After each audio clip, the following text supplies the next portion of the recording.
A couple weeks ago, Steamforged Games announced a new two-player battle box called Frozen and Forgotten, featuring Dusk and Orgot. Let's talk about what models are going to be in that box. My name's Ryan, and I used to be good at War Machine. Welcome to the Spell Rack. The Frozen and Forgotten box is currently up for pre-order on Steamforged's website. It looks like a really cool box. As a Dusk player and somebody that's always been very interested in undead, I am very excited by this one on both sides. So let's take a look at the Dusk part first. Mostly, I think we should look at these models kind of in isolation because they will work with both the current faction and the new faction that'll be coming out. So we don't exactly know what all the synergies are going to look like, although we can talk about them a little bit. The first solo for Dusk here, Cylena, used to be the leader of the Nyss units, and now she's just kind of by herself as a solo. She's one that I'm absolutely excited for. As I guess a true Nyss, speed 7, mat 7, rat 7, so very good stats there. Defense 15, armor 14 with 8 boxes. It's nice to see a 4-point solo with a little bit of durability here. You know, they probably could have easily given her 5 boxes, but 8 is certainly nice to see. Advanced Deploy and Pathfinder is kind of to be as expected. Where Cylena really shines is her abilities. Cleave allows her to make an additional melee attack if she kills a model. I'm going to come down here to the bottom. Swift Hunter allows her to move 2 inches after making a range attack. So there's a lot of mobility there and an ability to get after multiple models. From a protective standpoint, she does have Prowl. So while she has Pathfinder, she can hide in the forts and have stealth. So 15, 14 with stealth, 8 boxes, pretty solid. And then these middle abilities is where she is deadly. Hunter says she ignores concealment and cover when making range attacks. Prey says that she can pick a model unit and she gets +2/+2 to hit and damage against that target. Now, if we go look at her range attack, she has Arcing Fire. When attacking with this weapon, this model can ignore intervening models. So you combine Arcing Fire with Hunter, and it means that Cylena can pick out a key model, a key support piece, if you will, that can be somewhere in the back, making her prey target. She can ignore cover, concealment, line of sight when targeting that model. Well, not complete line of sight, but intervening model. She can't ignore a forest. And then that's her prey target. So she's Rat 9. Let's look at the gun now, too. We already talked about Rat 7. Range 12, rate of fire 2. And as we talked about, she has Swift Hunter. So Cylena can walk 7, shoot 12. That's a 19-inch threat. She could kill a closer model to trigger Swift Hunter, giving her a 21-inch threat to get after what is her prey target, that item that she really wants to get after in your back row that really you can only hide behind in a building or a forest. Otherwise, she's going to find it. Being a range 12 here with a POW 10 Weapon Master, there's probably a good chance that she's going to kill a utility solo that might be, even call it a 14/14 with 5 boxes.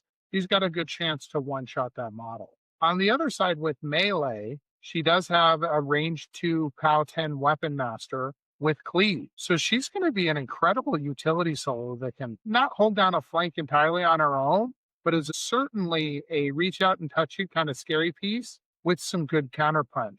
At 4 points, I think she's an incredible pack. Next is Lanyssa Ryssyl at 18 points. She is the cheapest of the lesser warlocks that we've seen to date, and she has a lot of really interesting rules. Her Field Marshal Chiller gives her 2 Warbeasts, because she comes with 2 Warbeasts. Chiller is within 2 inches.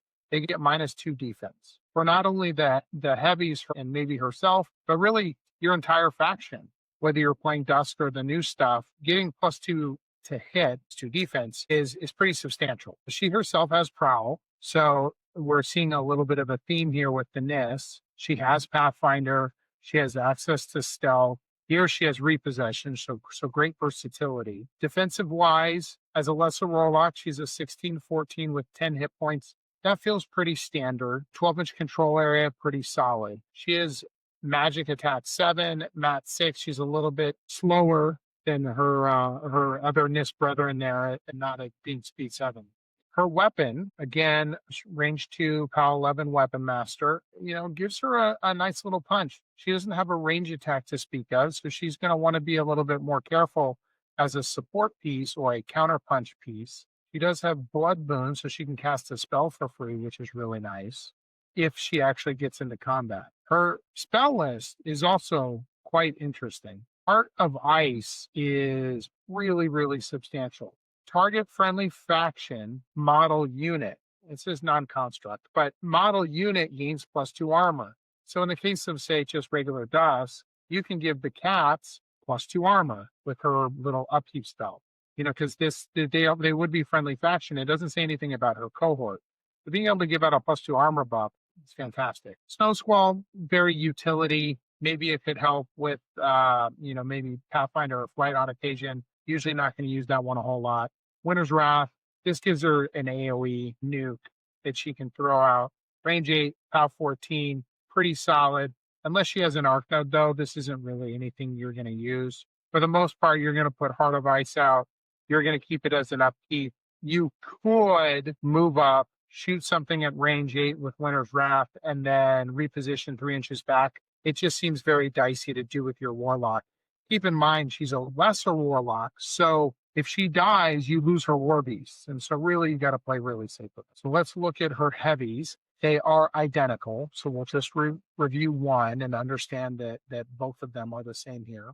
Speed 7, Mat 7, Defense 14, Armor 16, rate stat lines, 25 hit points. So although it's a 50 millimeter, it kind of feels a lot like a light Warbeast or a light Warjack, just maybe on a bigger base. 25 hit points and that stat line is certainly more akin to a light. We'll look at the melee abilities here real quick. Bite and Claws. We're looking at 2 Mat 7 attacks, only 1-inch reach, but at speed 7, you're already threading 11 inches. It's hard to ask for a whole lot more. Mat 7's really going to be Mat 9 because of the chiller effect. Very accurate. Winter's Coat down here, you can just offer stationary to a model. Not a big deal on this one. The actions, the abilities on her are pretty cool, though. Dig In allows you to advance up the battlefield with cover to help make sure you're not getting shot. So you can walk 7, dig in, gain cover. They do have Pathfinder. They do not have Prowl. So while other models here in this entourage have Prowl, they'll be a little bit safer with cover. Already being defense 14, you're looking at defense 18, pretty substantial. The next ability dragged below is one that we used to see on some Crix models. If you kill an enemy model, effectively this gives you sprint. So you can make a full advance after the attack, and then you can dig in. So it's super spread. So being able to go out, kill an enemy warrior model, and then come back 7 inches, or you could even go further in 7 inches if you wanted to engage something and be annoying, and dig in, gives you incredible versatility. Now, where the real punch comes in here, because POW 15, POW 12, again, we're hitting like Warbeast, right? Flank. Now, Sasha's the other model. Again, they're mirror images of each other. So Sasha has Flank to Venki. Flank is a model that we're not seeing as often these days. It's very similar to Gang. You get +2 to attack rolls, so +2 to hit, just like Gang. But you get an additional damage dice. So you become a weapon master. These models have to be within melee range of each other to get that flank bonus. You're going to become keep in mind Chiller, a Mat 11 POW 15 weapon master. So now you're starting to look like a heavy. Here, let's look at Sasha real fast, because the one thing that is different about Sasha is Snow Wreath. The caster has concealment. So this is really nice because Lanyssa herself can cast that for a point, give herself concealment, triggering Prowl, and now she has stealth. So she gets stealth all by herself, wherever she wants out in the open. You've got the 2 Warbeasts with Dig In. Just really, really wonderful package. Last item to look at is the units, the character units, the Last Watch. At first, I was very kind of meh on these guys, but I think that they are actually quite interesting. Again, here we have Pathfinder. Now there's 3 of them, all 8 boxes, and everybody's going to have the same stats, this 13, 16, speed 6, math 7. That's all the same. The difference is going to be in their weapons. So 2 of them have the great sword here, range 2, POW 10. And then one of them has 2 great swords, so just 2 attacks with the same range 2, POW 10. All of them, of course, being weapon masters. And then we can see here that their abilities are identical across the board. So the abilities is where I think, at first I looked at these guys and I thought 8 points for a speed 6, they threat 11 inches, POW 10 weapon master. I'm not that excited about that, not for 8 points. We do have 8 boxes, but let's look at how actual durable these guys are. Because of defensive line, if they're base to base, they get +2 defense and they can't be knocked down. So coming up the battlefield, they're actually going to be defense 15, armor 16. That's a big difference. You'd have to put them in a little 3-person clump, but a 15, 16 is a pretty substantial stat line. Then we have Righteous Fury. When 1 or more friendly warrior models are destroyed by an enemy attack within 10 inches, this model gains +2 armor and 2 to its melee damage rolls. So it doesn't have to be one of the Last Watch members. You could lose any warrior model within 10 inches, and then suddenly this unit gets +2 armor. Now, obviously, you could lose one of the Last Watch members and get this buff. So if we think about that, then you have a unit that is a 15, 16, and the second a warrior model dies, they're now 15, 18s.